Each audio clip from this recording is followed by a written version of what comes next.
I do my one-liner now? Yeah. Oh, so I went and saw a movie yesterday. It was a blockbuster. It was called Minecraft the Movie. Oh. Blockbuster. Thank you. All right. I'm out. God.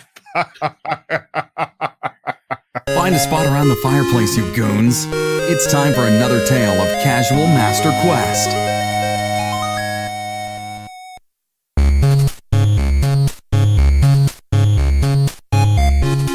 Greetings, Privyet, hello, namaste, hola. Welcome to another episode of Casual Master Quest. This is episode number 28. I'm your host for the episode, Nick. We're joined by Tyler and Brendan. Hello. Hello, gents. Hello, how's it going?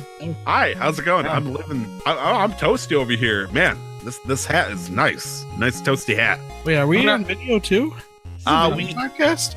We are technically on video. I don't think anybody's going to see the video, but it's because I keep it unlisted very specifically. So for the audio listeners, I am wearing a giant Alaskan hat over my headphones. It's obnoxious looking, but I'm also wearing a single sheet of bathrobe. I'm trying to look like Cousin Eddie from National Lampoon's Winter Vacation. Also, hope y'all had a good Thanksgiving. Oof. Oh yeah, Thanksgiving. That was the thing. We celebrated ours like 6 weeks ago. Yeah. Is there a significant date for your Thanksgiving? Like, is there a reason for it? I think it's the second week of October. Like, why? I guess. I have no idea. I'll find out then. They realized 7 weeks earlier that they can be peaceful with the Native Americans. We had to do stupid shit before. Native Canadians. Native Canadians, I'm sorry. Well, Americans, North America, whatever. Sure. Yeah. How's everybody doing? I'm doing fantastic, but how about you? Me? Who? Me or Brendan? You? Me? I'm doing okay. Took advantage of all the Black Friday shopping. Ooh. It's my one time of the year where I get to do my shopping for clothes and see if I can get any good deals on electronics and stuff like that. So I got a really fuzzy, fluffy sweater. Nice. Was that the one that you were sporting a moment ago until you realized it was way too warm? Yeah. No, it's nice. It's not a lint. That's not the right term. It's made out of belly button lint. Like a fleece? Fleece, that's the word. Yes, thank you. All right. Yeah, it's a fleece zip-up jacket. I got it from a brand called Uniqlo. It was $30. I was like, you feel how soft it is and how fluffy it is. Like, I could not get it. It felt warm just by looking at it. It also looked like something that Zoolander would wear. So I was very impressed by the style of it. I put it on. While I was finding my size, I put on a red one, a really bright red one. And as I put it on, I felt like a pimp. I thought you were supposed to say you look like Jean from Bayonetta. I wanted to get, so my goal for Black Friday, I wanted to get a few like formal shirts. But I couldn't find any that I liked to the one mall me and my friend went to. And we saw these, and then I'm like, all right, I really want a funky sweater or like a sweatshirt or something. Just something that's a little bit off my usual style. Mind you, I got a color similar to what I usually wear, but it's not the kind of like clothing I usually wear, it being fleece and stuff. So I put on the red one. I'm like, I feel like a pimp. And then they had a bunch of red chinos right beside it, and there was a red belt as well. And at that point, I went through a process where I'm like, is this worth it? For $60, is this worth it? I decided not. For $80, you could have had a cane too. That would have been great. Get a little fedora, walk around in a little red fleece sweater, zip-up jacket, red pants, red shoes, red belt, little red fedora, and walk around with the cane like milady. Tip my hat everywhere I go. Oh gosh. Beyond that, I have a mice problem in the house. Me and my roommate were. Did you unplug and plug it back in to see if it just recognized the drivers? Yeah, actually, the drivers just needed updating. But both me and my roommate have Razer mice. It's not that kind of mice. Oh, okay, sorry. Go on inside. I've got it. You said red everything. Pimpin' claws. There we go. I was trying to think of one that entire time. Baby, you've been on my naughty list. So we had exterminators come in a few days ago. They looked around the place, found some droppings. So we saw a mouse a couple of months ago. called the exterminator. They didn't really find any droppings. It was just the one mouse. It was summertime. They figured, it might have just hopped in through the balcony, because we live on like the ground level and we keep the door open, the balcony door open. So it might have just hopped in and then might have hopped out. Who knows? So they placed a few traps. Exterminator comes in, checks all the traps. Mind you, it's been about 6 months, so all the traps were eaten, and these are poison baits, right? So they'll eat them, walk around, and then die eventually. All the traps have been eaten, and they're like, all right, he restocked refilled the traps, and then started looking around the apartment, found some droppings, and found, so behind our dishwasher, there's all the pipes and stuff, and then there's insulation material around those pipes. We found some of that material out in front of the dishwasher that I hadn't seen, and so we found their place of entry. And so they're gonna come in later in a couple more days, pull that out, refill the installation, and see what they can do there. They seem to really like hanging around our booze, which at least gives us something in common. You're gonna name them soon if you're not careful. Well, actually, there was the one mouse that was a resident in our apartment over the last week and a half. We named him Hokage just because when he runs, it reminds us, me and my roommate, of like the ninjas in Naruto. Does he run like on his back feet with his front arms? Maybe he's just so fast. We're just gonna say that's the case, and so we made it a rule that if we were to throw a party, that people would have to pay respects to the Hokage, and if they couldn't find him, they wouldn't be able to drink. And if they were to insult him, then they'd be kicked out immediately. Unfortunately, it seems like Hokage got into one of the baits, and so we found him dead in the kitchen. Ooh, you got a third Hokage. Yeah, so F in chat for Hokage. But beyond that, school's been really grinding me down. I've got 10 more days. And then I can sleep properly. I can get like a solid 8 hours of sleep. How long is your winter break? About 2.5 weeks. Okay. So that's a nice solid. Yeah, that's nice. If I don't get an internship, then I start up on the 3rd of January. Okay. And then I finish on the 12th of December. So about almost 3 weeks basically. But yeah, no, how are you guys doing? That's been my week. That's been my catch up. Man, Brandon, do you want to tell me, like, the biggest problem that we're trying to get you on the podcast was because of some job difficulties, but it sounds like you had a big break in your end. What's going on? Yeah, I quit like 3 weeks ago. Oh, okay. So I should have had you on like 3 weeks ago. Well, no, because I got a pretty good setup. So I had a lot of pay time off, and they were gonna pay me out when I left at the hotel. Yeah. But I convinced them, instead of doing that, waiting the 6 to 8 weeks to get the payout, I worked Friday night and Saturday night, which was into Sunday because it was night audit, and then I got paid Monday, Tuesday, Wednesday. So I worked 2 days out of the week and got paid for the whole week. Nice. And so that was my setup the last couple weeks, and so that's been nice. But I did just get a new job. Congratulations. Yeah, I'll be delivering packages for Amazon. Now, Nice. Does Amazon have a DC in Columbus? Yes, yep, they have one in Obetz here. They just built it 3 years ago or 2 years ago.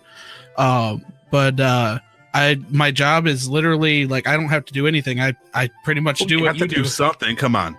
I pretty much do what you do. I just do what you do. Okay, drive up to the DC, pick up my van, deliver the packages, and drop off the van and go home. Yeah, that's nothing. Literally, you just you pickle a special beam candy, just put your fingers to your forehead, and everything gets done. Wait, you guys don't black out when you work? Sometimes I'll wake up and I'm standing on the side of my bed. It's like 6 a.m. It's like, what happened? Yeah, banging on the door asking for bananas. I do have a lot of respect for the Amazon delivery drivers, because now with how it's set up, if you have one of the warehouses in your city or in your area, pretty much they have deliveries running from all days of the week, from between 9 a.m. to 9 p.m. I'll be working Monday through Thursday, 10 to 8. Yeah, nice. Yeah. Good 10-hour shifts. Or yeah, 4 days and a half. It's 10-hour shifts with a 30-minute lunch. So it's 10 to 8:30 technically. Oh, okay. Yeah. Okay, that's pretty cool. So that's good. I'll be working at the hotel every other Sunday too. You're still at that place? Because I get $35 rooms all around the world. And so I can work there 2 days out of the month to keep that deal. Nice. Their main convincing for me to stay with Hungry Howie's a long time ago was that I could get half off pizza anytime I wanted to. That was not enough to keep me out at the work, 3 hours or 4 hours at that shithole. Okay, but that was probably for mediocre pizza. We're talking about lodging across the world. Hilton hotels for $35 a night. And they're there in every major city. So what happens when you black out one night and you wake up on a plane on your way to Paris? Where are you going to stay? Oh, I can stay at the Hilton because... That's the U.S. emissary, hopefully. Yeah, I've got no passport. How the fuck did I get on this plane? Just don't question it. Sometimes you're hanging on the fucking wheel. The wheel. Well, man, it's cold like a son of a bitch in here. Where am I? Suck to the blood. But yeah, so I start that Monday, so I'm excited.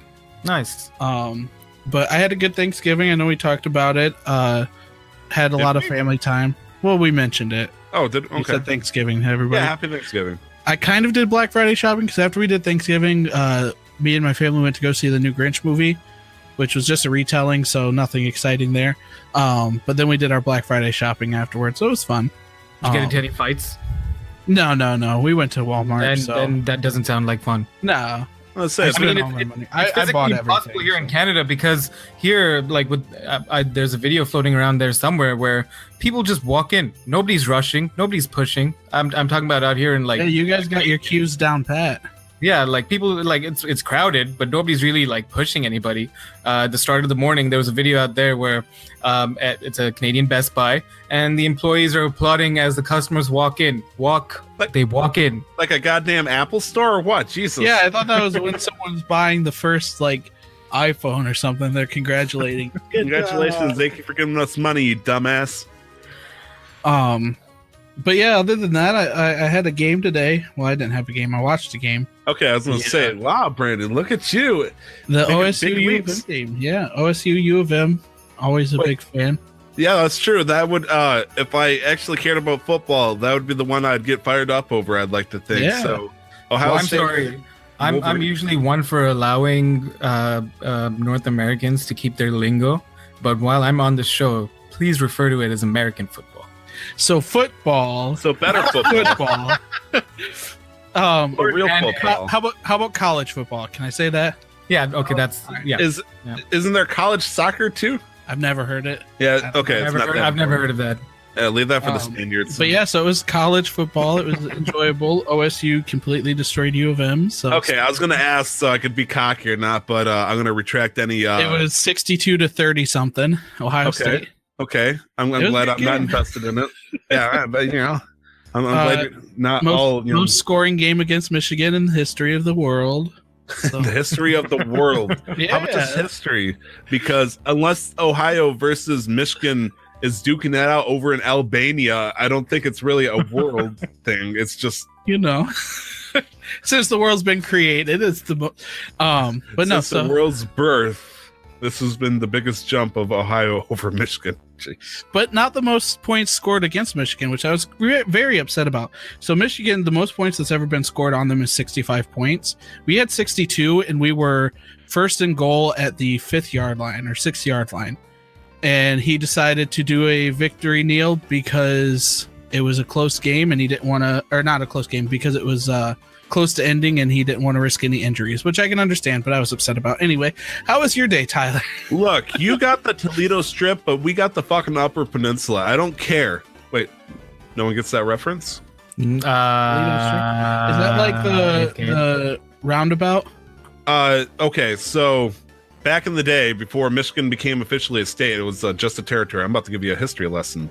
Michigan had a fight with Ohio over who gets Toledo and the strip of land around Toledo. And when there was a small-time battle that ensued, the Ohio... actual battle? Yeah, fighting. Jeez. Apparently, the Michigan people came screeching down so loud and horrifying that they sounded like Wolverines. Sounds familiar? And so the battle ended up in a stalemate. The president at the time, I don't remember what president's like, all right, Michigan folks... I can't make you a state if you're going to fucking duke it out with Ohio like this. They got Toledo. And Ohio, or Michigan's like, what the? And it's like, but you get the Upper Peninsula. And everybody's like, we didn't want the fucking shithole.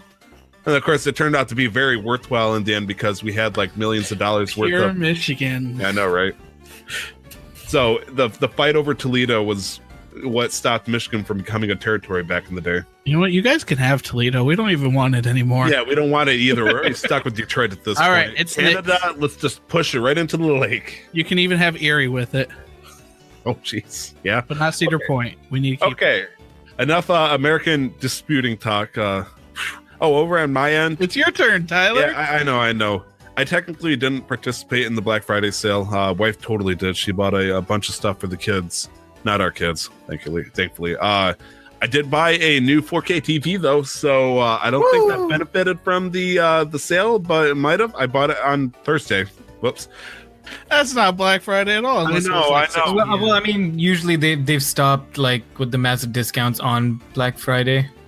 Usually like they a have week deals running like a few days before, like a week long. Yeah, well, they've been having deals all week, and I just saw this deal. I believe it's a 49-inch 4K TV with HDR for $279, and it's like, was it the smart TV? It was a smart TV, yes. That's the one I've been looking at buying. You have to let me know. Oh yeah, 49-inch and everything. So, 49. I'm sorry, pardon me. That's what you said.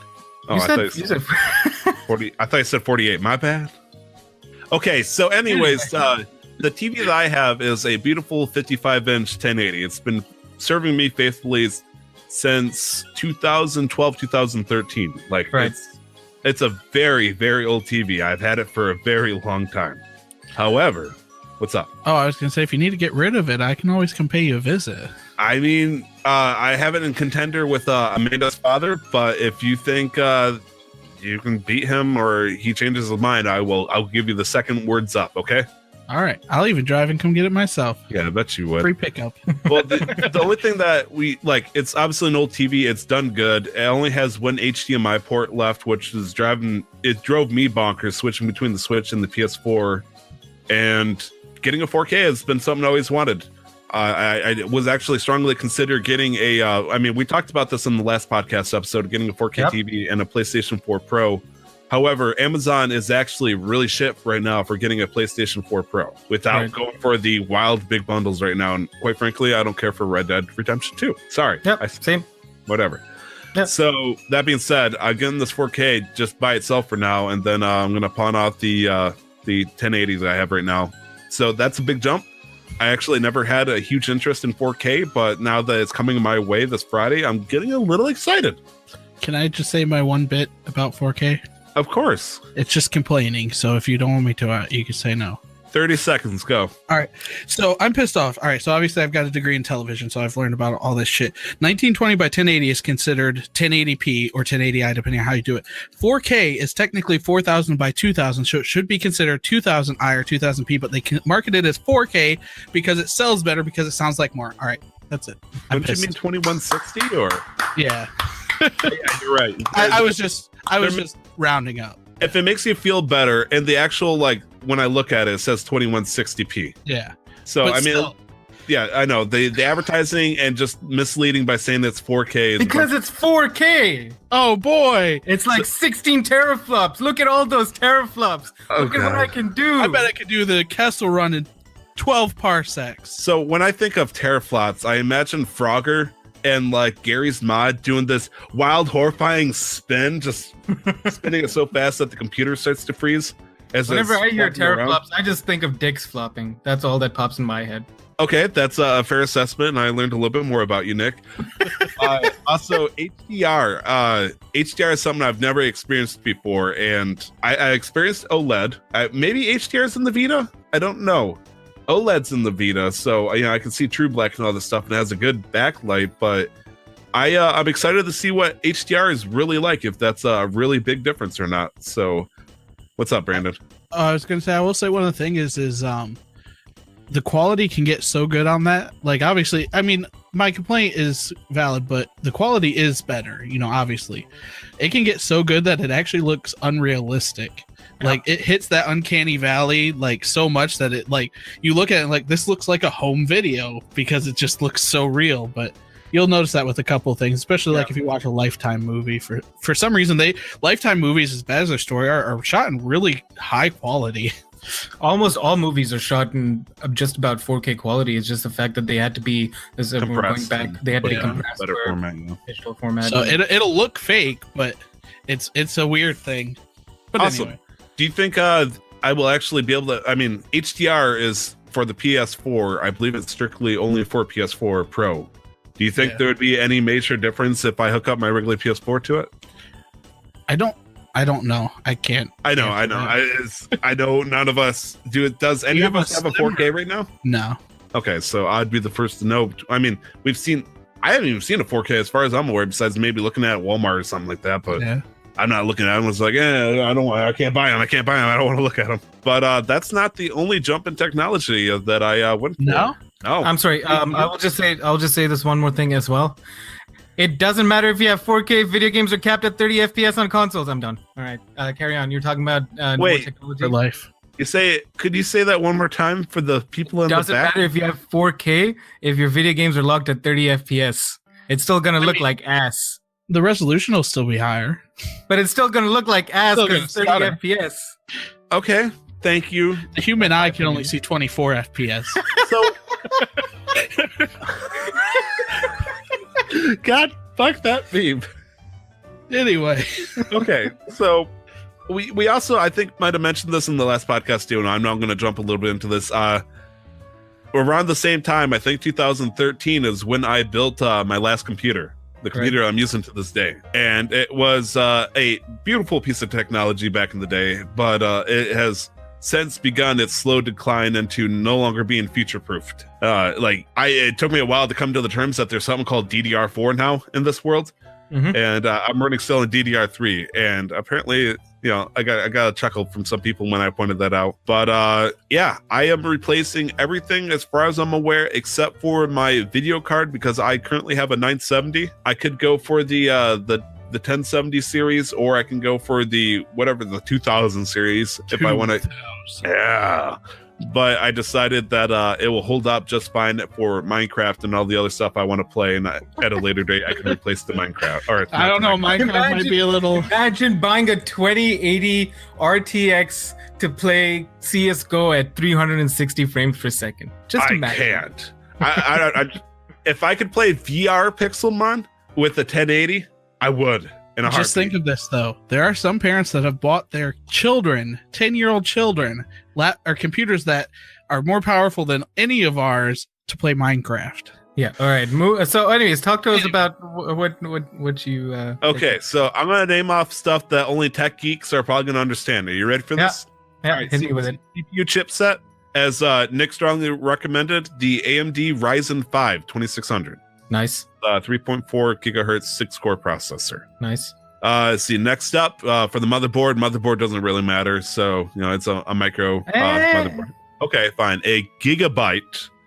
It says that it's a AM4, which I hope so. Otherwise, I'm going to have a horrible reoccurrence of trying to shove a chipset into a motherboard and then busting everything up. Is it a mini ITX? It is a micro ATX. Oh, okay. If that means anything, I actually don't know. Does it say MITX or MATX? Let's see, MATX. Okay. I'm hoping that's important. Hey, that's what that website you told me to look at. How many RAM slots does it have? 4. Okay. Nice. Okay. So it's a pretty powerful small motherboard. That's cool. Oh yeah, it's tiny when I how many PCI slots? PCI. PCI. We'll probably only have 2. I thought I only saw 1 maybe actually, but I mean it wouldn't be possible. I mean it wasn't a big deal as long as I obviously had 1 for my V card. You don't want to get the Elgato Pro? Oh, to put it directly into the fucking motherboard. Yeah, I thought about Oh boy. I got myself 16 gigabytes of DDR4 RAM because that's so cool. Because apparently 20 hertz. 3000, I believe. Yes, 3000 memory. Yeah. I don't know what that means compared to my DDR3. It was probably 1666 for your DDR. Yeah, it was probably 16. So a little bit faster, I presume. A little bit, just a tiny bit. So the biggest thing I'm excited for, obviously a lot of things I'm excited for, is I got a 512 gigabyte solid state instead of my 256 because I've had so many fucking nightmares like editing podcasts and stuff being full in memory that I would just have to toss uninstall video games so I could just do a podcast in peace without it trying to chunk out. Is it an M2? I'm sorry. So if like after it says 512 gigabyte SSD or whatever, does it have M2 anywhere in the description? It does not. Okay, that's fine. No, SSDs are so fantastic, but M2s are some of the fastest SSDs out there right now. But they are pretty pricey. They're super pricey. Yeah, no, even I wouldn't consider it unless, I won the lottery. Let's see. I did not get the video card. I did get a new case, and that's because mine is majestic, but it's also a giant piece of shit looking thing.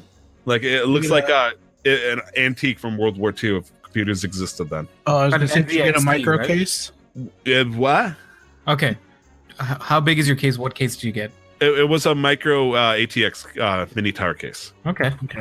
So, it was the right size and everything, so I didn't have to fuck around with trying to hold it up with straps and stuff in my giant mammoth case. Like the case I got right now is full size. Like it's humongous, obnoxiously huge. Okay. And lastly, for the power supply, I got excited. I was like, I don't have to replace the power supply. And it's like, it's recommended to get 550 watts. I'm like, oh, cool. What do I have? 500. Fuck. Oof. So I got a new power supply too.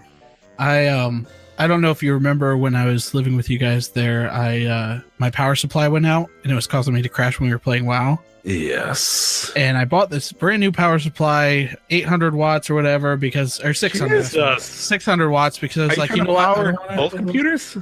The case that I bought is a bottom mounted power supply and I have a bottom mounted power supply, but I have a top mounted actual power supply.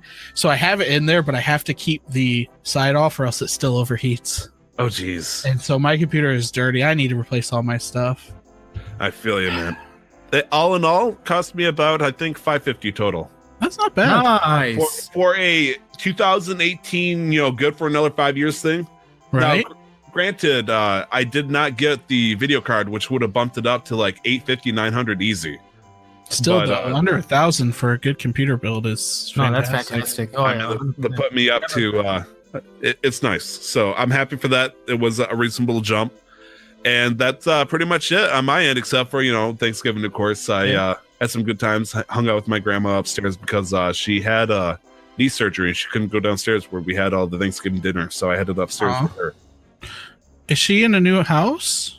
No. The party was not over at her house. It was over at my Uncle Russ's and Aunt Terry's. Oh, okay. I was going to say, I don't remember an upstairs there. No. I mean, she just has her basement, but yeah. No, for her, it was just they have multiple, like they had an attic or upper floor for my Aunt Terry's house. Then they had the basement, which is completely furnished, and they always have Thanksgiving down there. And unfortunately, she can't make that many steps, so she stayed upstairs. Yeah, and for somebody who's a little older and has had surgery, it makes sense to be living with family, at least until you recover, right? So. Oh, she wasn't living with them. She just came over. She wanted food, dude. I misunderstood. I apologize. 29-pound turkey. They got a god. How long does that have to microwave? Is it something like 3 hours? Microwave? I don't know. It was a big ass turkey. Like I was joking with the people. They're like, "Are you coming over?" I'm like, yeah. You better be careful though. I'm gonna eat all your food. And she's like, "Oh, we got a 29-pound turkey." I'm like, "God damn! I've only I can't even imagine that. I've only done 28-pound turkeys. How am I supposed to handle that one?" Well, you finished all the 28 pounds, so at least they had a pound for themselves. A turkey that's the size of a very large dog. Like it was the OG. Yeah, it's like 12 kilograms. That's a lot. The turkey was big enough that you had to pull out any racks and put it on the very bottom rack in the oven. That's how big it was. It was huge.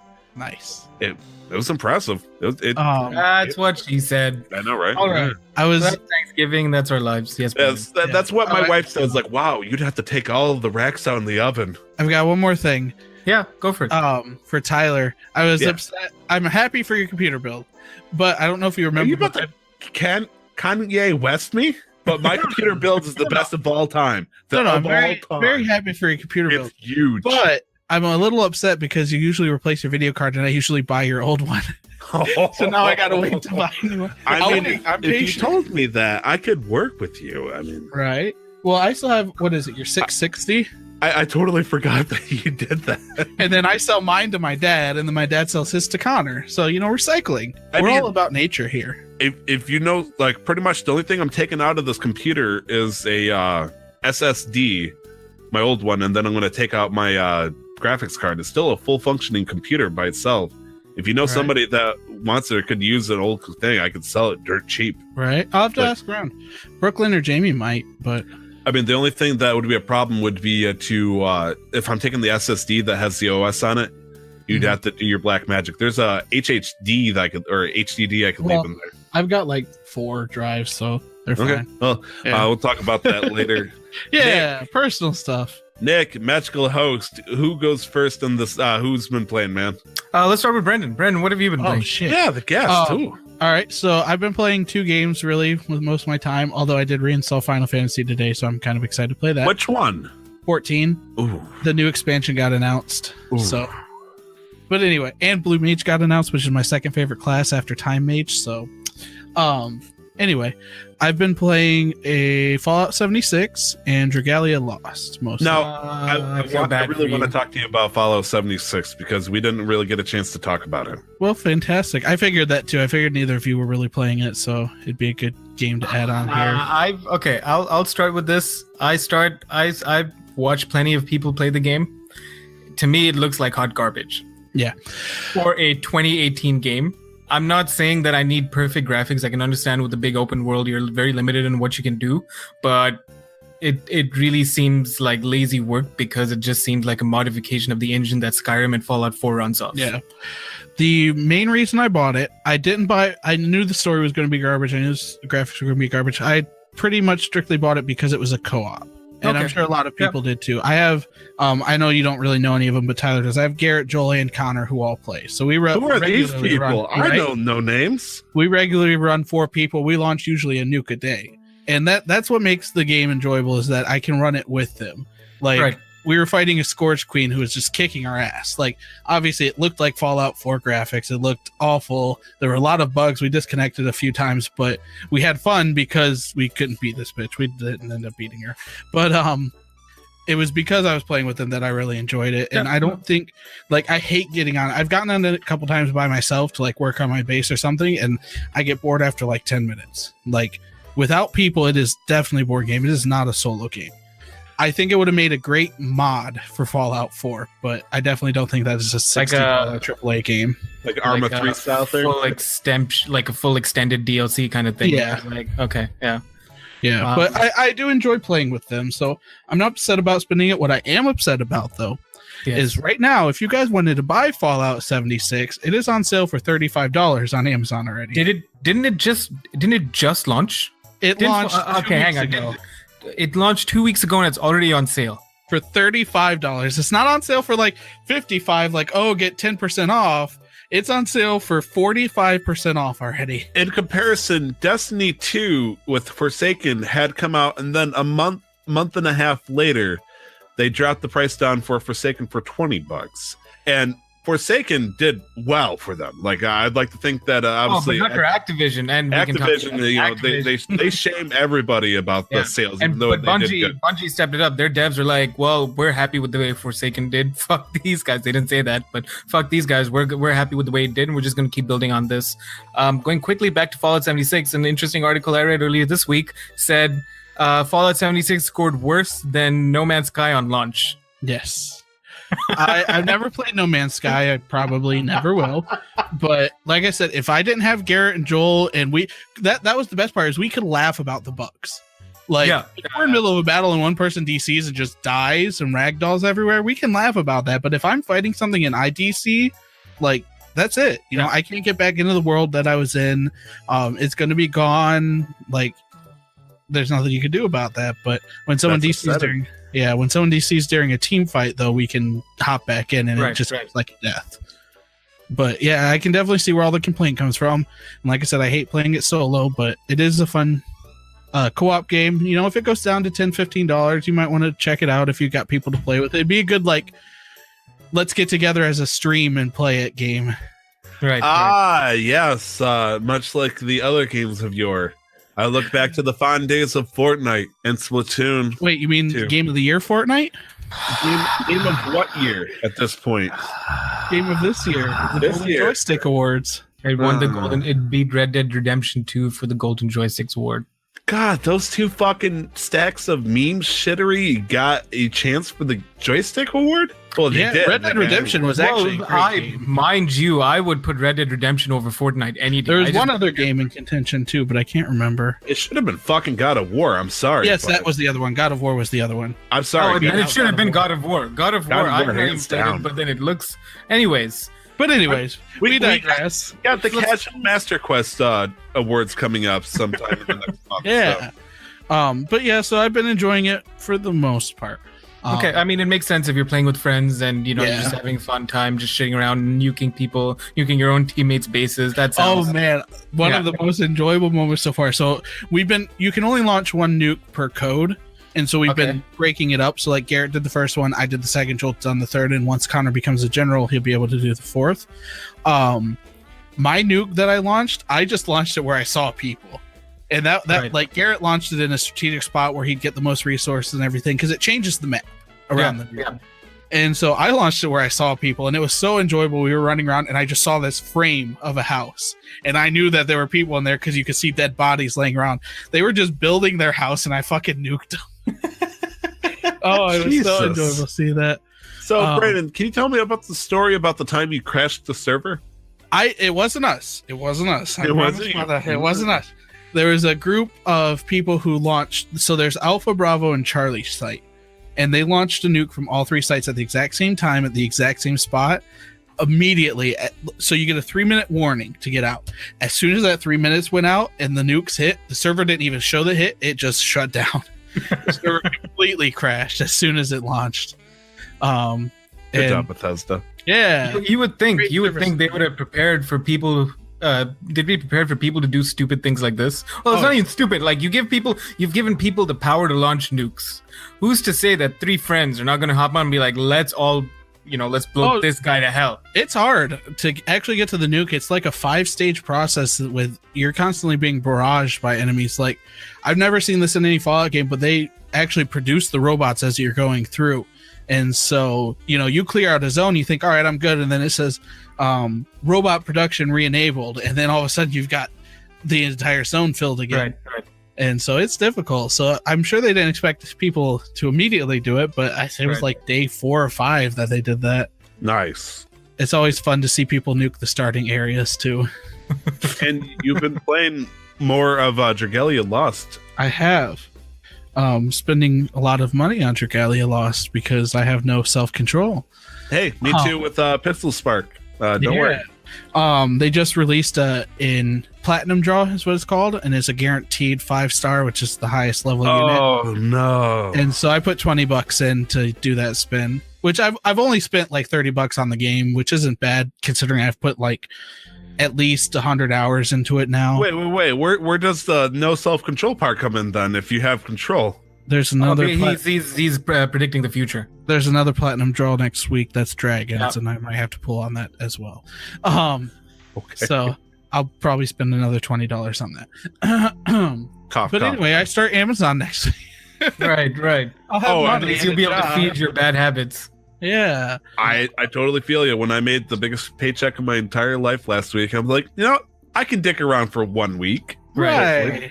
It's Black Friday. There's now Black you have a new TV and a new PC on the way. Yeah. Mm-hmm. That's the best way to dick around. And for right now, I'm currently the richest person on the Pixelmon server.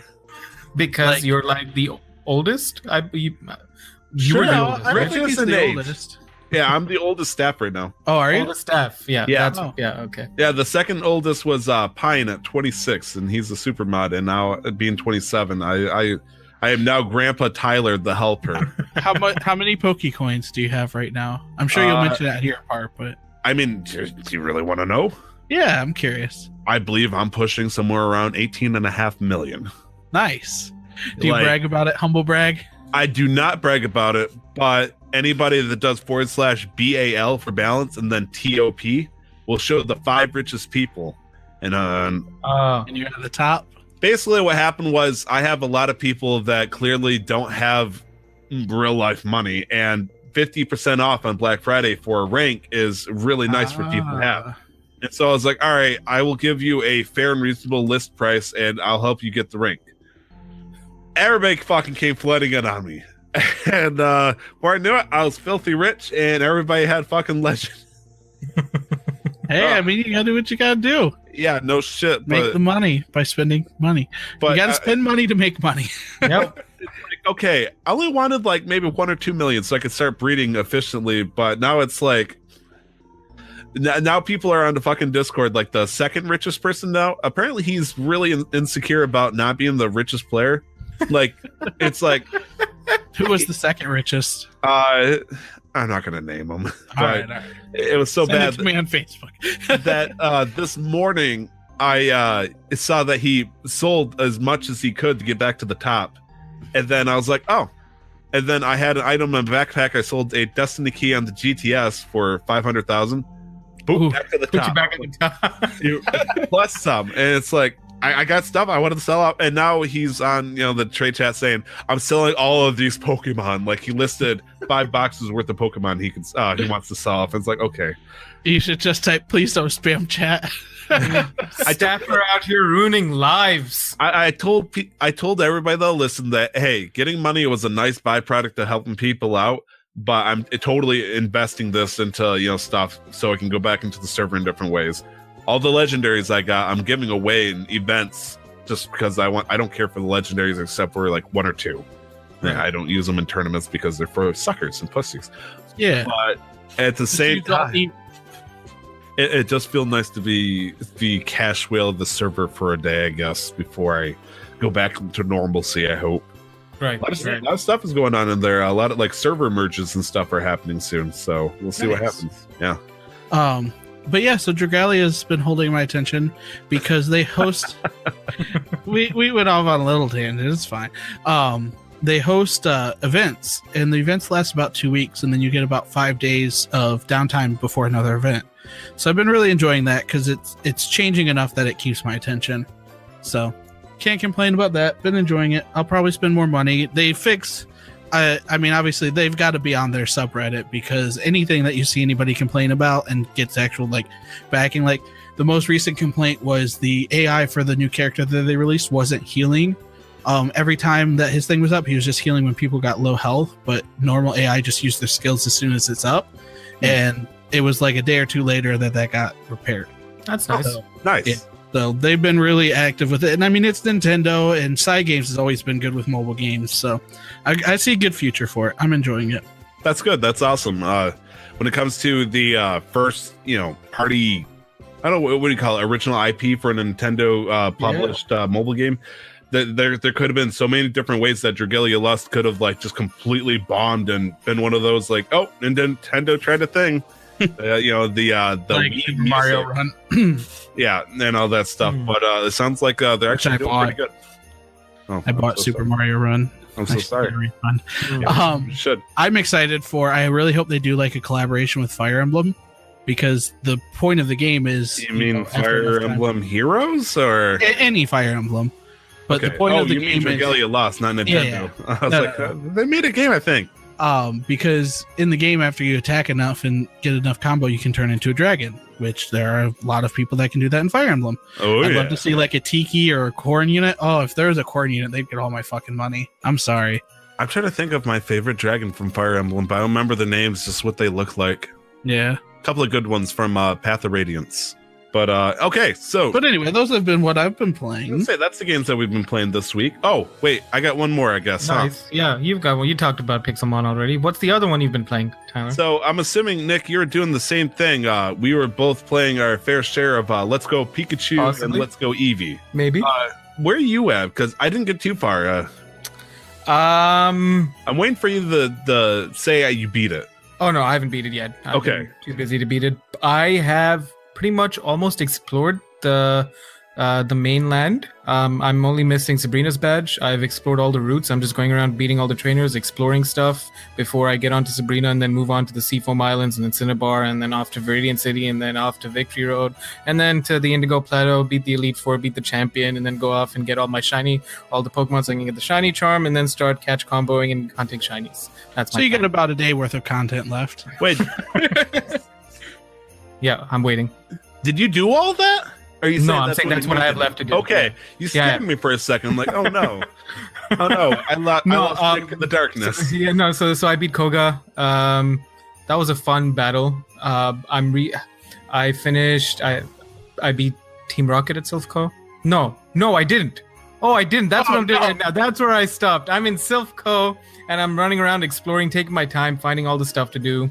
Nice. Yeah, so I've explored all the other areas around, so it's just really Team Rocket and Sabrina left before I move on to the Seafoam Islands.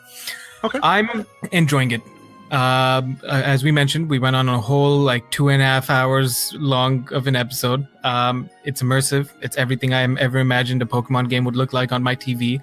I am very much frustrated by the catching mechanic because in Joy-Con mode, despite me doing the thing where I'm throwing my Pokeball straight, it decides to fly off all the way to the left. Oh yeah, that too. And then when I throw it to the left, it decides to fly straight. I feel like there's going to be a machine by what's the name of the third-party company that's well known for making Hori, like a Hori, just like you push a button and it just tosses the thing forward for you, just automatically like a flipper.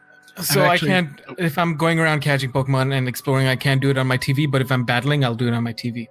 I love handheld the most. I've learned that my favorite thing to do is watch Netflix while playing on handheld. Mm-hmm. Very fun. Also, speaking of which, I know this is a video game podcast. Have you guys watched the animated series for Netflix called She-Ra? No. I believe it's a remake of an older cartoon.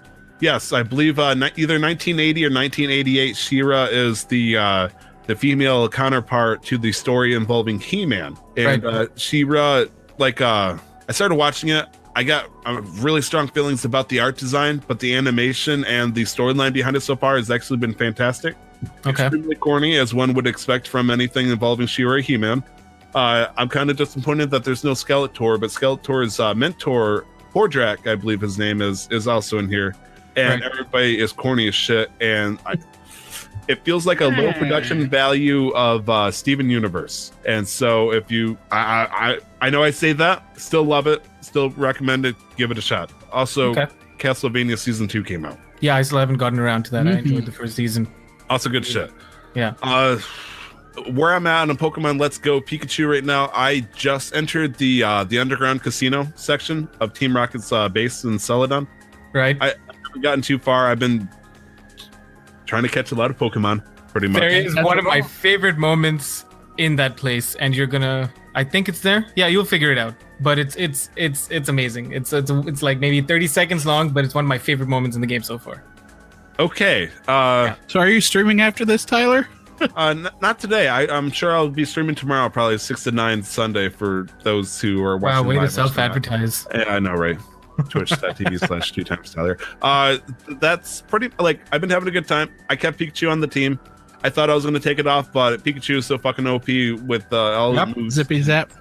Yep. Zip Zap and all that good stuff. It is nice. So I keep trying to do the chain combos so I could hit the 31 and start doing the shiny thing, but honestly, I just feel like I watched a stream of somebody who is sponsored by Red Bull. No, sorry, G Fuel.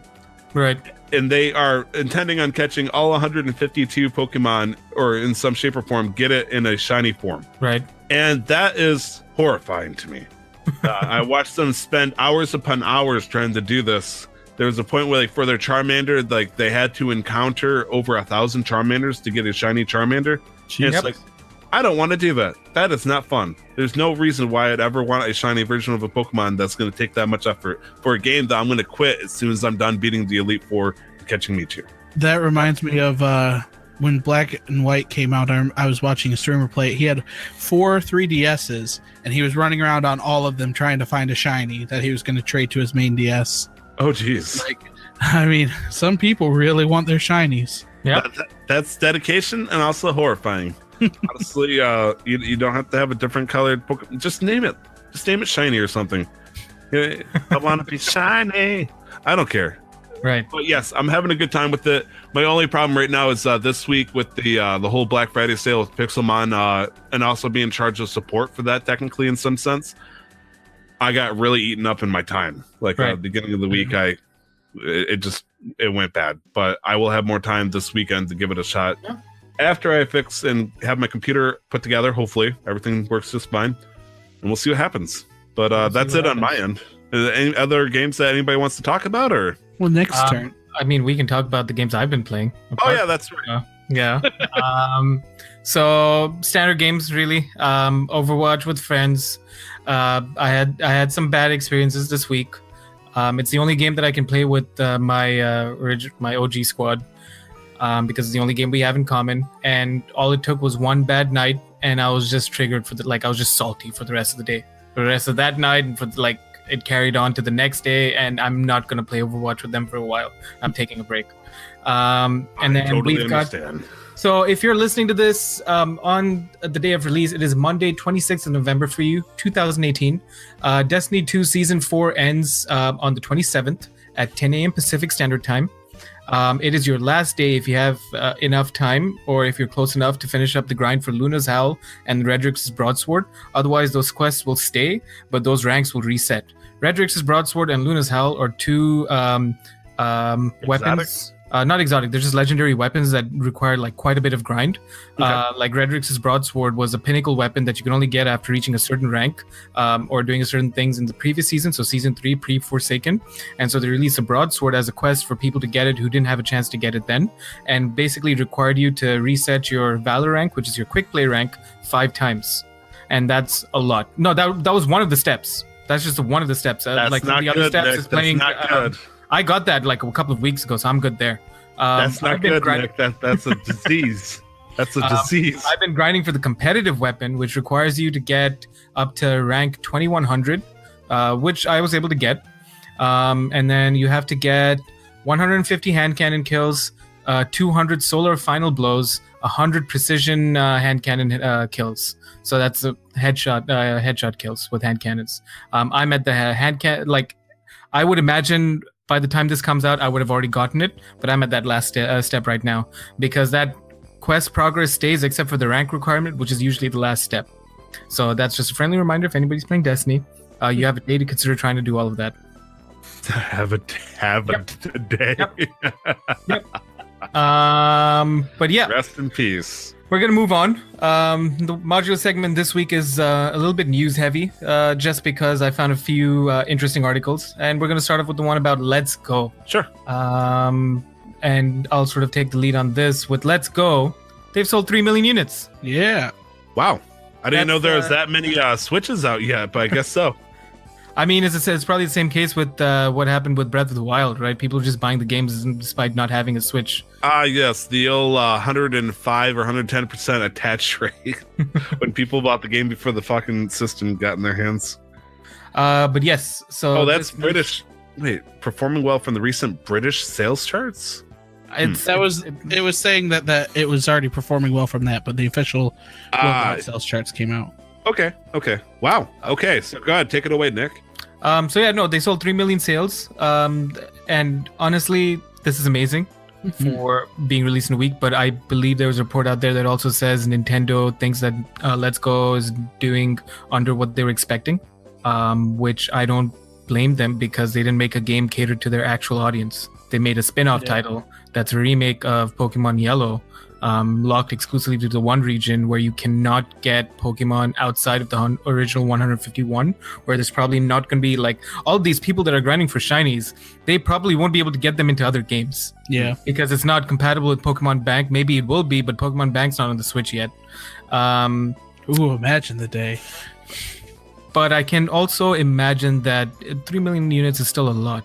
And so I don't think it'd be too far-fetched to think about them putting out a Pokemon Crystal remake. Or introducing a DLC that unlocks the Johto region, which would make sense in this case, because really it's just you just have to go through Victory Road. Oh, look, this path opened up. You just got to walk across here and you're in Johto. If they did that, even if it was a $20 DLC or something, I would definitely much more consider buying Pokemon Let's Go. That would be interesting. A DLC that takes the reversed path of Pokemon Gold and Silver, where you go from Johto to Kanto. Sorry, instead of. But now, also, I just want to point out they apparently declared it officially the biggest launch sale to date. I forgot to mention that. Yeah, so biggest launch title for the Switch to date. Because, sorry. No, so what were they expecting? It's a Pokemon game. Even with the people not wanting to play it, they were going to buy it. I will say to date is important because I was reading an article earlier today that said that Super Smash Bros. Ultimate is the best-selling pre-order game on Amazon and the best selling pre-order game for the Switch to date. I also want to thank Eurogamer for the article. It was very informative and interesting. I do want to point out that I don't know who to pin this one on because it says it's for Chris Tapsell, but it was also reported and the article is written by Emma Kent. Just thank them both. I will thank them both. Thank you. And I quote, "If you missed it, Eurogamer's Chris Tapsell decided that for all of its Sinnohs, Pokemon Let's Go is an enjoyable experience for both hardcore Pokemon fans and new players." For all of its Sinnohs. Oh, you're funny. You got for all of its sins. For all its Sinnohs. Yeah. You're funny. Is that a Pokemon? No, it's a fuck you. You got me, asshole. Get me out of here. Because we were expecting a Gen 4 remake. I just want a Gen 3 remake. Another one.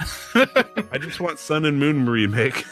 We've already got that. We got all Super Sun and Moon. I'm just really glad this is not as handholdy as, and I mentioned this earlier as well, as Sun and Moon, in terms of tutorials. It's very handholdy in giving you a Pokemon that can do just about anything. Can you skip the catching animation? Like, here's how to catch Pokemon. We don't even go through that. Like, you do that right at the start when you capture your Pokemon. Yeah. Yeah. All right. And then each time you go to catch a Pokemon with the Joy-Con, it sort of tells you what to do when you're like ready, and it has a little animation that pops up, and you're like, all right, now you got to actually throw your move it in this motion. Kind of like the Skyward Sword little mini map of icons. Kind of, sort of. It'll fade in and out on the situation. Yeah. It's a more intuitive, built-in sort of tutorial, but it doesn't need as much of it, because you're not actually battling the Pokemon. It doesn't need as much of an extensive tutorial. All you're doing really is just throwing Pokeballs. Did either of you buy the Pokeball extension? No. I decided not to because I'm not a tool. I wonder if you can use your watch for it. I have a feeling that it's only going to recognize official hardware, so you'd have to be jumping into terrible territory there, Brandon. No, like the Pokemon Go watch. The Pokeball, the Pokemon Go Plus? Yeah. Could that connect to it? No. That'd have been nice. That would also save you $40-$50, which Nintendo does not want you to save. No. Mine's still in my glove box. Realistically, no company wants you to save that money. No. All right. So moving on to the other articles, is there anybody who wants to cover either of these? Well, I didn't get to read the next article. Brandon wants to throw some shade at you a little bit because you posted the same link for two different articles. So, I'm just realizing that myself. So, do you want me to talk about the article about Microsoft's controller or the keyboard and mouse? I can talk about the controller. All right. So I went to a convention about a month ago called GDEX, which was the Game Developer Expo, and they were featuring, Microsoft had a booth there that was featuring an adaptive controller for handy-capable purposes. Nice. So I actually I didn't even think about it until I reread the article here. I'm trying to imagine it. I remember it had two spirals. Why did you get the article? No, I didn't get the article. Oh, I saw the article title. Oh, the article title. Okay, good. And so I remember it had two. It reminded me of the Steam controller. It had two haptic feedback pads that, if you had no fingers or just had nubs or even just using your elbow, you could still, move around that you needed to. And then the buttons were larger. And I don't know if it's updated since then, because like I said, this was about a month ago. But I actually got to use it and play around with it. And it was very intuitive. I was worried because, I have a Steam controller. I've got it right here. Not the best thing that I've ever used, but that one worked a lot better, and I really did enjoy it. And it's nice that they're making these things for players that can't play. Back in when I was playing RuneScape, so last year I believe specifically, Jagex had a 24-hour long stream to celebrate Double XP weekend, and during that they had done some heavy advertising the show about the concept of adaptive controllers, about different companies trying to develop it, and putting a joystick that you control with your chin, you can move around, or you can move with the nub of your arm. they, or sorry, not your arm. Oh, yeah, your arm, elbow. They showed different situations where they're able to build a controller for that person. And I thought that was cool. They wanted to fundraise for it, and we'd probably only see that in very specific cases. The fact that Microsoft is willing to do it is probably one of the biggest leaps in this whole thing. It's fantastic, and kudos to Microsoft for being able to make that step forward. I'm reminded, talking about all this, I think I showed you this video. It was a couple of years ago, but there was the guy who reached Diamond Rank in League of Legends who played with foot pedals because he had no fingers. And so he just moved his mouse around with his nub and played QWER with his foot pedals. And he reached Diamond Rank by using just his feet and his nub. Nice. And what champion did he play? I don't remember. I was waiting for I you to tell don't know me if I can Sin swear. or something like that, or Aurelian's. Yeah, you can. He played Lee Sin. Really? No, I I don't. was going to say that's a gift. Holy crap, that man's a god. But I remember because we were laughing because we've got full functioning limbs and phalanges, and we can't get out of fucking silver. I'm going to say I'm wood rank if I'm lucky, or iron rank, whatever the hell the new rank is that's coming out soon. Jeez. So, but, anyways, Microsoft Adaptive Controllers. I haven't been able to take a look at the article, so I can't tell you anything about it. But do we have any word on how much it would cost or any kind of price range for it? Or it is $129.99. And as Brandon said, it's got little circle pads, allows you to use it in a variety of ways. It has a D-pad, and then it's got the Xbox button and the to start and select, or what they used to be called. I don't know what they're called anymore. But I bought this article up for a specific reason. It also, actually, looking at the website, it works with a range of different kinds of devices. So it has plugins in the back where if you find, if you're a person who has a certain kind of disability and you have different switches or whatever, or other devices that you can add on for the specific buttons, it really helps with providing that support. I'm going to drop a link here so you guys can check it out. But I brought this up for a specific reason.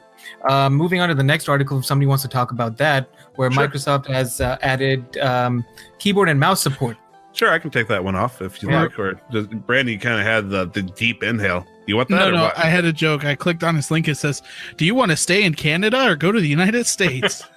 Stay in Canada. Stay in Canada. All right. That's safe.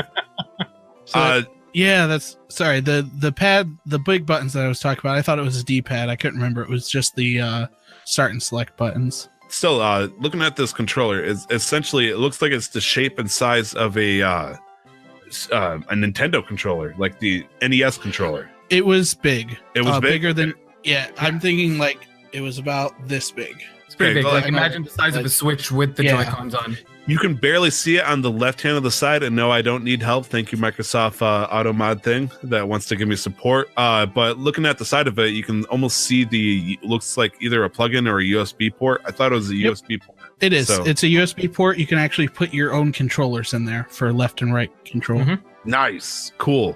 Yeah, so it's fully customizable, fully adaptive. So it allows everybody. It makes gaming accessible. And scrolling down, it shows different things as Brandon was describing, the buttons for the controllers are completely separate buttons that you can move around and press. There's a bunch of different features. Looking at the back of it in this giant picture, because they're smart enough to show the back of it, it looks like almost 20 different ports that you can put in for any different button that you wanted to, if you want a specific button. That is amazing input. 3.5 millimeter jacks, which is electrical inputs for pretty much everything that you see for accessibility. So that is amazing. Yep. Yeah. That's awesome. Bless you, Microsoft. That's why they're going to win E3 next year, I guess. Actually, I mean, they're not much up against competition, but yeah, we got more to talk about soon. So another thing that's going on Microsoft's end is Xbox One now has more heavier keyboard and mouse support. Coming with actually, it looks like heavier, but it's the first for them. Is it specifically? Yeah. I wasn't sure because obviously there was mouse and keyboard support for the PlayStation 4. I actually had to look that up. I wasn't sure. Wait, did you forget about that when I used mouse and keyboard for Final Fantasy 14? Because I was playing on the PS4. I did forget. That was amazing for me. Yeah. But yeah, I guess Microsoft now has mouse and keyboard support. Looks like the games that it's going to test it out for and make sure everything works out fine. And Fortnite's going to be there. Fortnite's going to be on the list, which is going to bring up a lot of different questions and issues because, as I'm sure the three of us can agree, mouse and keyboard always beats controllers when it comes to first-person shooter. If you have two people, like when it comes down to skill, yes. Well, that's why Overwatch, the PlayStation, and the computer are separate servers. Yes, that is the case. It's like unless you can do cross-server playing, like if an Xbox One player can play with PC friends if they want to, but they'll be thrown into the PC pool and they'll get destroyed. Unfortunately, it's the other way around. It becomes a mixed pool of PC players and console players. It's not the console. So it'll have a tertiary separate server for mixed people. I believe it's like a secret server that are for consoles and PC players. It's not the console players going over exclusively to the PC servers. But there's also servers that are specifically for Xbox, right? If it was just Xbox versus Xbox. Yes. So what happens if you play Xbox versus Xbox, but one Xbox player has a mouse and keyboard? He's gonna win. A different pool. They'll fucking win.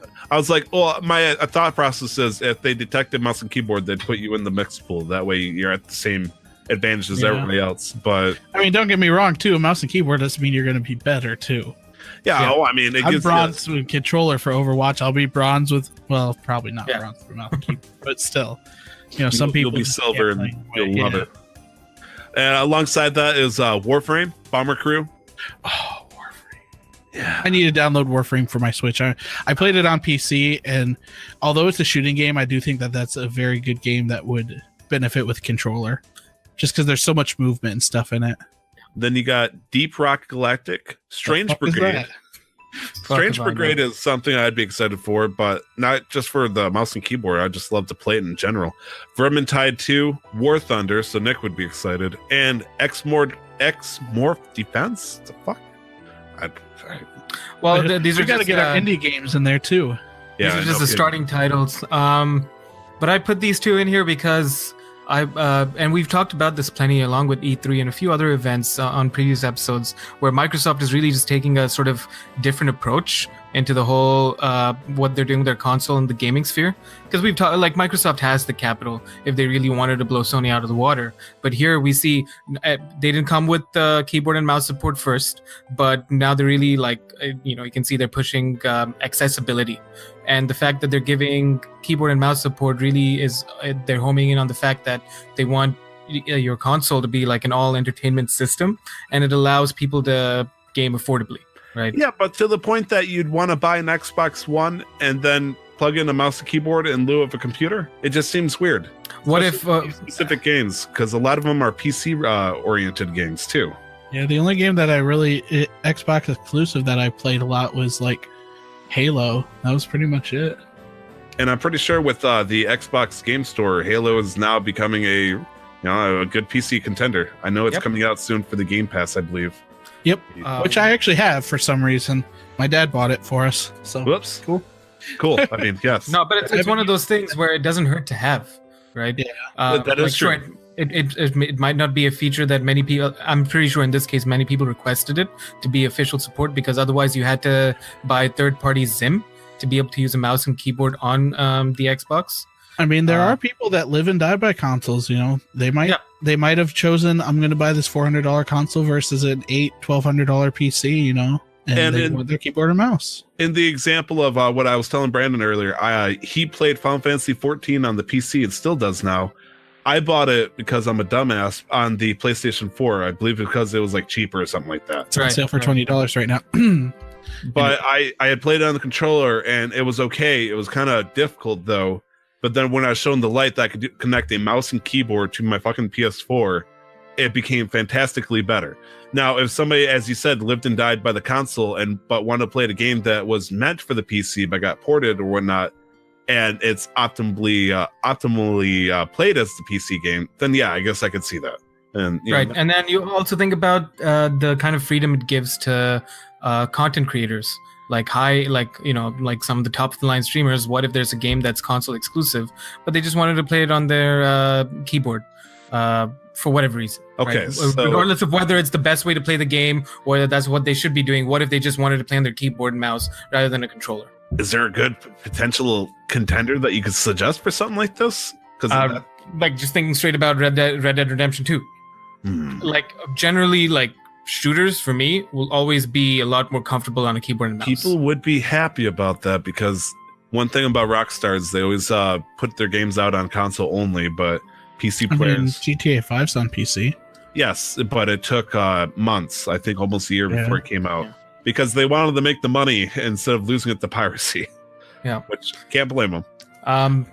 But that's all these news articles I put down here to sort of provide a different side to our topic of the show in regards to Sony. Could I put one last note? Oh, of course. In this article, actually, no. I decided I'm not gonna let. I'm joking. Please go ahead. PS4 is cool. PS4 for life. At the very end note of this article, it does say, and also thank you, The Verge, for this article and the next one. Alongside the mouse and keyboard support, Alexa users in the UK can now beta test Microsoft's Alexa and Xbox One integration. So you might be able to, well, you will be able to, if you're in the UK, be able to try using Alexa to make purchases or commands to the Xbox One. I wonder if I can use my Google Home with PlayStation. I mean, PlayStation has their own integration system, but you would have to use the PlayStation camera or the PSI, whatever the hell they call it, PS camera thing, which is comical when you accidentally say something that triggers on your PS4. Never mind. I was going to say I have a digression for that, but anyway. So when we play League sometimes, I had Cortana activated on my computer and I'd say Oriana and it would activate Cortana all the fucking time. So I had to that makes sense. That's funny. Ah, man. Okay, Nick, I apologize for cutting into that. I just wanted that little jokey piece of information. Take it away. What is the big topic of the show? PlayStation is skipping E3 2019. Wow. Gasps in French. Not their first time, though. Right? No, it's not their first time, but it's the first time in the 24-year history of year 3 that they will be attending. This is the first time since the show started. Like, the first E3 started with the reveal of Sony's reveal of PlayStation 1. And ever since then, they've been to every single E3 until this year. This isn't... Sorry, I misread it. This isn't their first cancellation. It says this marks the second major PlayStation event that Sony's canceled in recent months. Okay. Yeah. Because they've canceled their own PlayStation experience, I believe, specifically. Yeah. Which I do believe is leading to Kind of Funny Games, which is a podcasting group company, a video game news network, led by Greg Miller and company. He is hosting his own thing for Kind of Funny to help supplement that expo. First time that I have heard of that a major publishing company and console owner canceling something and then having somebody come in to fill in that vacuum. Right. Out of good intentions. It's interesting because Greg Miller is a big name in the video game whatever you want to call this websiting world, I guess you could say. Like, he is a big name, and just the fact he is able to pull something like this off is very impressive. Right. So with Sony skipping E3 2019, I don't think it's that big of a deal. I really don't. It makes sense because we were getting the next generation of consoles coming up. They're probably focusing on putting effort into making sure that that's gonna work out quite well. I don't see it being an issue for E3 as a whole. Mind you, this is all limited knowledge, limited experience with conferences. It's an opportunity for the other developers, other companies to shine. But I think Sony's done good enough on their own this year and the last year, at the very least, with the games they've put out, not necessarily their conferences, that they can be like, all right, we'll just chill for a bit. But what do you guys think? So I guess my thing is with this is, one, E3 has kind of devolved a little bit. It used to be media only. Now anybody can bypass to it. So it's not as exclusive as it used to be. Yeah. And so I'm sure that had a little bit to it, but I'll say, I know it's a little different, but for Nintendo, I enjoy their Nintendo Directs way more than I do their E3 conference. By far. Don't get me wrong. I enjoy their E3 conference, but their Nintendo Directs are just more personal. To the point. It's direct. Yeah. And so I hope Sony does something like that. Obviously, not like Sony Direct, but maybe like something along those lines where they announce their own stuff at their own time, release their messages, and make it more of a personal experience rather than Sony this whole E3 conference. Yeah. Sony Talks. Yeah. Sony Straight Talks. I was trying to think of something like synonym to direct, and I was like, straight to the point. Yeah. The Sony point. Sony Straight. What do you think, Tyler? That's good. I'm kind of disappointed in the fact that I will not have my yearly reason to watch somebody in cosplay have a guitar solo for 20 minutes. Or not 20 minutes, so let's be real. It's only like 2 minutes. Right, but it feels honestly, I do like getting my feed of information from big time companies, like either trickle down or as soon as they can, instead of bunching it up together for a giant event. Because it's so hard, because during that time of period, you get so hyped for everything that your mind just explodes if you got enough eggs in the basket. Yeah. But at the same time, it's like, well, if they do their big announcements on, in November, and then everybody else does their big, if everybody does their big announcements at E3 in, June, July time, everybody's excited for that. But then 2 weeks later, they only forget the super nominal ones.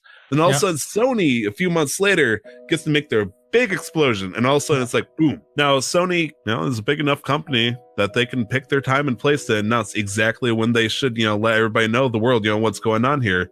And if they want to be smart and pick the proper time to where everybody's not thinking about the next Zelda game that might be coming out sooner than you think, next year, bullshit articles and stuff like that, they'll start thinking about Sony at the opportune moment. I'm sure Sony has, a good date down for when they want to announce everything.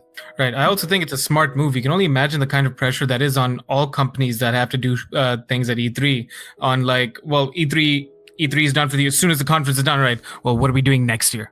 Right. And now all of a sudden they have to put this kind of there's this pressure from fans, from within the company, from media. Like now we have to work on our next big thing rather than taking their time, doing things right, making sure that they have something solid to give to us. They have solid updates, and then they can focus and take, I said this again already, but take their own time, making sure that their products that they want to put out are good. So I'm not too upset.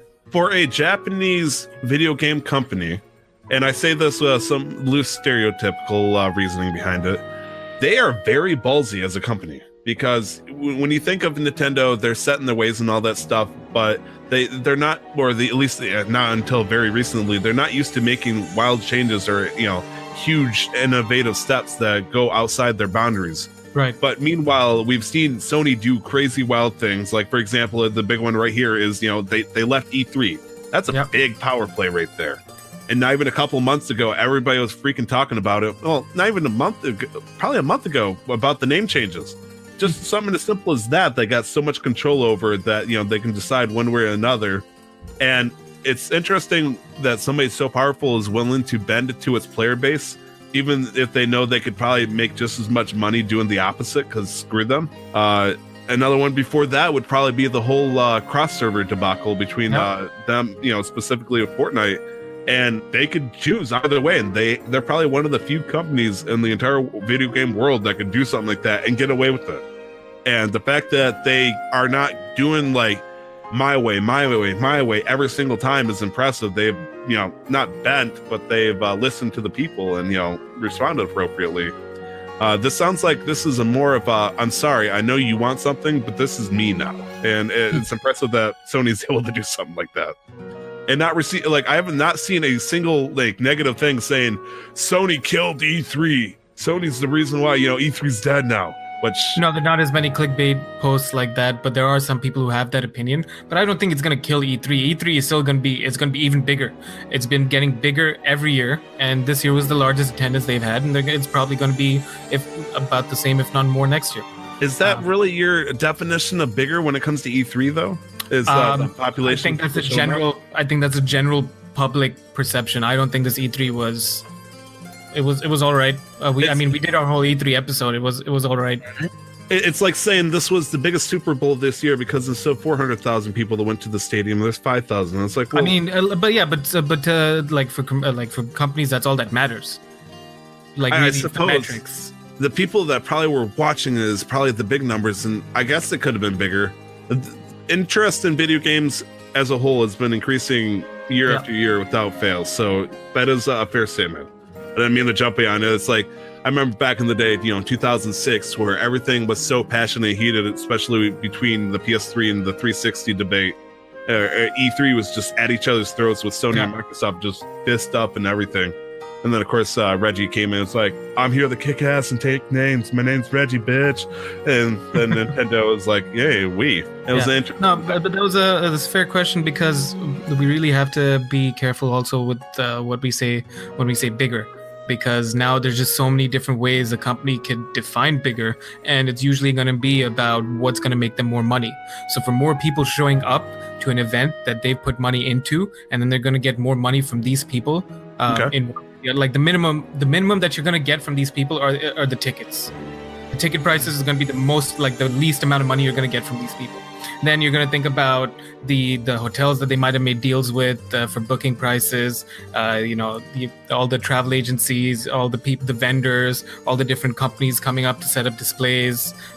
So by that definition, or by that logic, E3 was definitely bigger this year. Important question. I'm going to start it off with Brandon. Try to be unbiased. You ready for this? Okay. When it comes to looking at your, let's say this year's E3, for example, what were the top 3 companies that you're most interested in seeing what they have to offer? What kind of fucking question is that? Well, for me, I guess if I were to make it completely biased, is like Sony was totally in there. Like everybody wants to know what Sony's doing. And then for me, maybe Square Enix, because I want to know the same thing they're going to tell me about, like Kingdom Hearts or something. Maybe I thought you were saying like top 3, like Sony, Microsoft, Nintendo. No. Those are the only 3 that really matter. Oh, okay. Come on. Let's be real here. Yeah. Did I say console makers or something like that? Because no, you just said. I was going to say leave the UMA. What is it called? Huh? The jokey, like they made a. Oh man, I'm trying to remember what it was. A console that got a hell of a Kickstarter in the. Ouya. Ouya. The Ouya. Ouya has a hearty 4th position up there over every other company. I would definitely say Sony at the top, because no. Actually, there's one thing. Nintendo took Sony over on one thing. Metroid Prime 4. Okay. And Kirby announcements. What about you, Nick? Well, you think about that, Brendan. Yeah. What were the big companies that you're in? I'm working cooler thoughts here. Would you say? I don't want to lead it off, because this is obviously we're talking about Sony, and you know where my don't opponent. Need the question. I know, right? Would you say Sony was in your top 3 of interest? Or, I mean, you are a person that does not own a PlayStation system, so it wouldn't make sense for you. So I'd understand if it wasn't. But what do you think, Nick? So I'm very biased towards Microsoft, not because of the console or the company necessarily, but purely because of Halo and Gears of War. So every year for E3, I'm always waiting for a Halo announcement of any kind. That's all I'm ever waiting for. Halo Wars 2, Halo Wars 3. And this year was the first time I actually had to pay attention to E3. So I was excited for Bethesda, because I felt like it was about time that they announced something to do with the Elder Scrolls series. And then while researching all the different panels and all the different conferences, I was excited by Devolver Digital, because I'd never really heard of them, and I was like, all right, let's see what they're about. So I was just interested in them. And I'm like, Sony for me has always put out as many issues as all the conferences I've always had. For me, Sony's always just been like just a standard solid contender. I could be very wrong, because my time of spending interest or being interested in E3 is very limited as compared to maybe Apple. But for me, Sony always put out like quality. There was at least 2 or 3 titles that they're like, all right, this is what we're doing. They're like, all right, yeah, cool. The point I was driving, and this is just an opinion, it's not a fact, mind you. I feel like Sony was, by a very large factor, with some small occasions, the biggest, most interesting contender when it came to making E3 announcements, and was the main reason why I enjoy watching E3. Not even Nintendo, which I would have more interest for naturally, because I know they're going to announce like their top 50% or bottom 50% of good news that they want to share, and then they're like, hey, 2 weeks later we got a Nintendo Direct. Yeah. That's where all the good shit is. Yeah. And Microsoft, I have a very loose interest, because only maybe if it came up for PC. And let's be real, the only time I hear Microsoft announcing something good, it's like, hey, we took over somebody that was working for PS4. LOL. Ninja Theory. Anyways, or announce a new Halo or Forza Horizon. Not a bad thing, but it's just not to my interest. No, that's fair. of course, there's the smaller companies. Well, I say smaller loosely, such as Bethesda, Square Enix, and whatnot. They got their own niche of games that they want to talk about, and that's all well and good.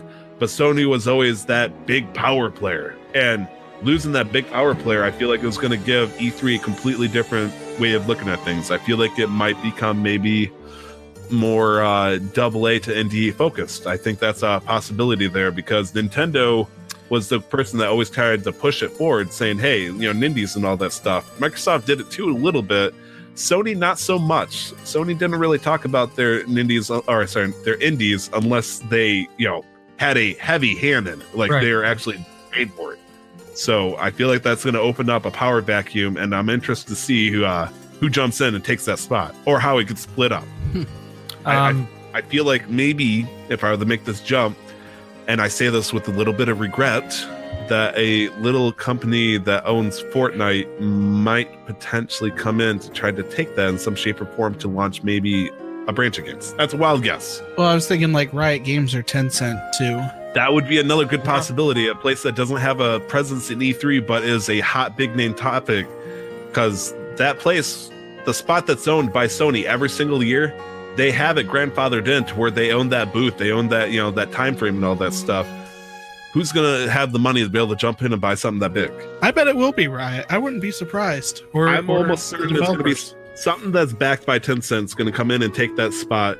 And even not as a developer, or that's also a console owner, I think that's gonna be a huge power vacuum that might be pushed in by I know I said Fortnite specifically, but Tencent owns a lot. Huge amount. It'd be a big opportunity. So I will say two things. I think Microsoft is not going to have too many games announced next year.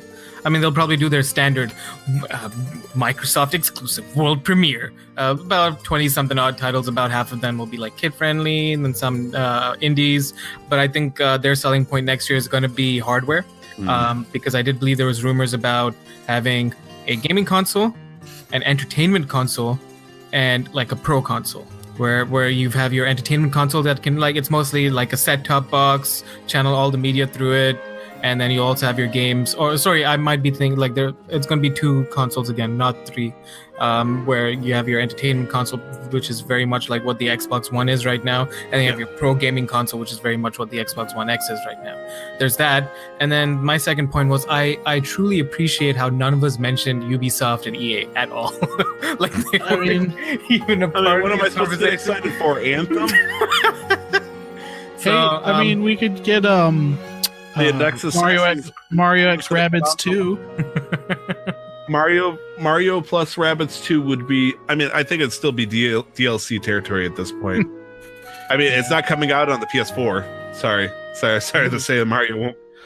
Oh, that'd be great. The day I see Mario on the PlayStation 4 is the day I can die happy. Something happened. A little bit of a off branch. You guys remember All Stars for the PlayStation? Absolutely, the PlayStation, the equivalent of Super Smash Brothers. I wonder whatever happened to that game. I didn't hear much about it after I graduated college. It's still out there. There's a scene, mostly emulated, but that's the point. We're gonna move on to the game releases here, and we have a nice short list this week. So coming out November 27th on the PS4, Xbox One, and PC, something I'm very excited by: Darksiders 3.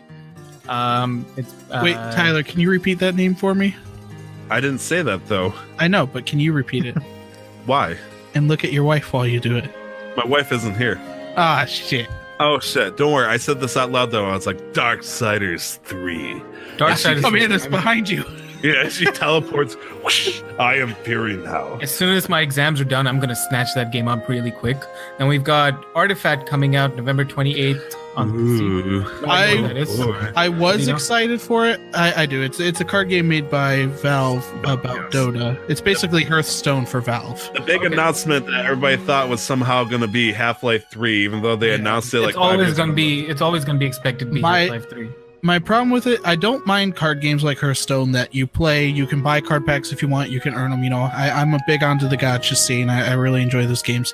My problem with this is you have to buy the game and then still buy the card packs. Right. Like there's an initial cost to buy the game, and I think you can do one or the other. You can do either completely pay for it once and maybe have like cosmetic card backs or exclusive events, but you have to buy the game, then you have to buy the card packs. If you want to do like the gauntlet runs or the draft runs that they have, you have to pay into that as well. And so it just seems their marketing department's taking over the game, unfortunately. Yep. So that's my 2 cents on that. That sucks. That sucks. 99 cents on that. Sorry.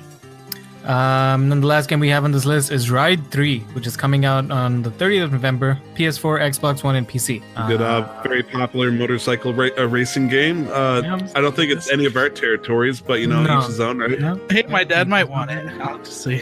Maybe it'll be a good Christmas present. All right. God. Yes. No, it's fine. No, it's okay. Well, since neither of you want to say anything. So this day in gaming, which is Monday, the 26th of 2018. That's why I asked you what day it was airing, because I saw that the link went to the 26th, and after seeing the mess up with the other link, I was like, oh, maybe, is this the right day? So I wasn't sure. In my defense, I did these all at like 1:30 in the morning because I was like, I'll get these done tomorrow. Yeah. And I'm like, fuck it, I'm gonna power through it. I know I need to sleep. Not sleep. I had to work on projects. I'm like, I'll just get this done so I can worry about. No, I just wasn't sure, so I wanted to make sure that I was looking at the right list. There are 2 games on this list. Yes, they're very near and dear to my heart. Jack 3 came out in 2004 for the PS2, and Scalar came out in 2004 as well for the PS2. I think I played Jack 3 before I played Jack 2, and I haven't even played the first one because the first one was only on the PS1, and I couldn't get it. I couldn't find it. I almost 100% this game. I spent so much time in this game. I've replayed it over and over again. I've done the New Game Plus at least 6 times over on each save, and there were 4 slaves. Shit, really? 4 saves, not 4 slaves. 4 saves allowed, and I did New Game Plus over and over again, and just running around shooting shit. It was badass. That game made me feel like a badass. Nice. So it was very important for me growing up. And Scalar was one of those really weird games. It was my first weird game. You play as a boy who gets transported to a different dimension or a universe, and you turn into this lizard, and you get all these different powers, and you're just looking for your dad, I think, or your dad. And you can climb walls. You get these alternate powers. It was just my first weird game. I'm used to platformers, but yeah. That makes me think of something that you see on like Awful Games Done Quick. Not because it was a bad game, but it's just the premise of it's just so weird that you see on there. Because I remember there was one, it was an NES game, and I wish I could remember what it's called, but you played as a kid who was trying to save other kids trapped in a video game realm. And because it was a video game realm, you got these superpowers. One of the powers was you turned into a lizard man that helped you climb the walls. Think of it like Shantae, where you could turn into these different things. Let's see. I also want to add a couple of things to the list if I could, but let's talk about the other game that you got listed for the PS2. I just talked about that. Yeah. Oh, okay. You're not listening to me. I was 100% not offended. Okay, couple of things. This came out in Europe, but 2004, so this game is 14 years old. Metroid Prime 2 Echoes. See, I wasn't sure about that. I did have that on my list. I had one others, but it was the other country release date for it. And I looked up, it had released in America earlier for that one. It's kind of iffy, but another game that I want to point out, and there's some relevance to this. 1996 puts this game at 18 years old, so it can smoke now. Bubsy 3D for the PlayStation came out in the United States. The reason why I say it's relevant is because they recently announced a new Bubsy movie coming out potentially. What? Yeah, there was either a movie or a game. I don't even know at this point. There was a pilot that came out for it recently, and it was interesting. I don't know who wants to bring Bubsy back to the dead besides the person that owns money. Money. Are you sure you defile this grave? Yes. And finally, the last one I can notice, actually, there's a couple more. Let's see. For me, Donkey Kong Country came out. Yes, that was the other one in Japan. It released earlier in November for America. Right, 24 years old. It.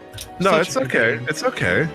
And also Disney's Aladdin came out the year before, putting it at 25 years old. Also Fatal Fury. I didn't do Fatal Fury. I was thinking of the Aladdin one because I actually, when I lived in Pinconning, for a couple weeks there, I had to live with one of my mom's friends, and I had none of my video games. I had lost them all, one way or another. But she had a Sega, just a Sega system, like the original black system with the 6 buttons and everything, and she had Aladdin. Nice. I put a lot of time in that game, and I still suck at it. I know, Nick. I just broke a lot of rules right there, saying, "Hey, we only focus on like North American releases," but it's like those are big names because that means they came out. We never made any such rule. We were just making sure that if you're going to talk about it coming out, make sure that that's the first time it released. Okay. Well, it definitely wasn't for Donkey Kong Country. But it's fine. I mean, these are games of significance. They've laid the foundations for who we are today. Oh, yeah. I just noticed below. Here's the link. Feel free to add any games to the list. I didn't. I don't know if I don't really know if people read. So apparently, I can't put in the right links, and people don't read. Brandon read the links. I just thought that the controller for accessibility was the same thing as the was the mouse and keyboard. It's like, oh, maybe it's just one article that's put together. Whoops. So, anyways, I think that's pretty much it for this Games and Gaming, Nick. Yeah. All right. You're the Power Master. You show me what you got. So we're just gonna go into like our wrap-ups and plugin section. Brandon, where can we find you? And do you want anything you want to shout out? Tell us about? Nowhere. Fuck the darkness. I don't stream. I don't have a Twitter. Facebook's private. Yeah. How about Discord? You got a Discord link or something, right? No, not really. Oh, okay. I mean, you can get on a CTC Discord, but that's kind of. How about on League of Legends, where you can play Oriana with you? Zigsagoon. Yeah. That's it. How do you spell that, though? Ziggsagoon. The G's always going to be the 2 G's, one G in the other. So, oof. All right. And for myself, you can check me out twitch.tv/2timestyler. I'm trying to get my shit together, and I'm forcing myself to stream at least 3 hours a week. So I'm streaming on Sundays 6 to 9, and then you can check me out on Twitter at 2timestyler. Can I say one more thing here? Of course. Now, since I'll be working with Amazon and I'll have the set schedule, I am going to try streaming. I'll probably do the Friday, Saturday, Sunday that I have off, and that'd be Ziggsagoon as well. Okay. But that's not going to be for a couple weeks. So cool. Something to look forward to. Worst thing that they can do is, God forbid, they follow you. Oh, no. Oh, no. How dare they put trust in us as people that recommend listening? I wonder what happened with those 2 guys that used to watch me. Yeah, I know, right? They're probably watching. I don't know. What about you, Nick? Where can we find you? You can find me on Twitter and Instagram at LRWarrior11. You can find me on Twitch at twitch.tv/LRWarrior11. I'm not going to be streaming until after the 3rd of December because I need to focus on school. So after that, we'll see what happens to my stream schedule. Then you can find the show, Casual Master Quest, on Twitter at MasterQuestPod, or email us at casualmasterquest@gmail.com. Send in your comments, concerns, you hate mail, you just want to talk, you don't like my voice, you don't like Tyler's voice, you prefer me over Tyler, anything would work. Just let me know. Just let us know. Like Nick over me. So far, I've gotten nothing but Apple support, so please give us something. Jeez. Yeah. You got to do a giveaway that they have to email you. Oh, boy. Give away a copy of Pokemon Surefire way to... I actually have an extra copy of Pokemon Alpha Sapphire. I thought you were going to say Pokemon Let's Go. I'll just fucking give away my 3DS at this point. Jesus. Or give away the I think mine's in my car. Yeah. Is everything in your car, Brandon? Yeah. Yeah. Are you in your car? Are you in your car right now? You pulled down the sheet. Aha! I'm in my car. It was my car all along. It was me, Don, all along. I'm driving to work right now. Oh, jeez. Any last words, gentlemen? Hope you guys got full from Thanksgiving. Hope you guys got some good stuff from Black Friday. Oh, man. Quite a things going around. I guess the big question is, we can discuss it later, but we got to, Nick, are we doing Game of the Year potentially in the next upcoming episode soon? Maybe. Because this would be our first year to do something wild like that. I think we're gonna have a fun, interesting twist to it, like best horse ball simulator. I think we can get one. There's only one game for that. Hey, Breath of the Wild, if with the right mods on the Wii U and the emulators, you can do what you can. Hey, if I can make fucking a Hinox into Shrek, I can give my horse some nice cell shaded. It is Cyber Monday if you're listening on release, so make sure if you're into PC stuff or like tech stuff, go and check out those deals. Or don't and save yourself Alexa early, $25. Oh shit! I'm about to lose $25. I bought 2 Googles for the rest of my house, so now my whole house has smart home capabilities. Oh, the Googles. And my whole house is wiretapped. Double Googles. What does it mean?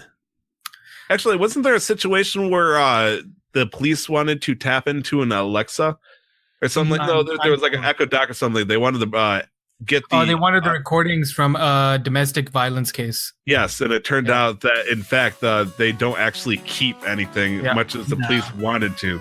They're like, we know what you're up to. They're like, they're like, no, actually, they don't keep my audio if I'm not talking, but I can look through the history of everything that's asked. So like it keeps text files of like everything that I ask it. That makes sense. Okay, Google, talk about. Go again. Yell at me. No, I'm not going to say that again. All right, so that's we're going to. That was Brandon. That's Tyler. I'm Nick. Thank you very much for listening. This was episode 28 of Casual Master Quest, and don't forget to never stop the grind. Hell yeah.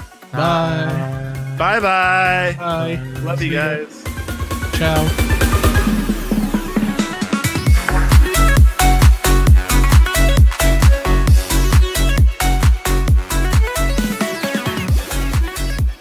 Find more of our work by searching for Casual Master Quest on iTunes, Google Play, and other podcast players. Check out what we'll be doing next week on Twitter @MasterQuestPod.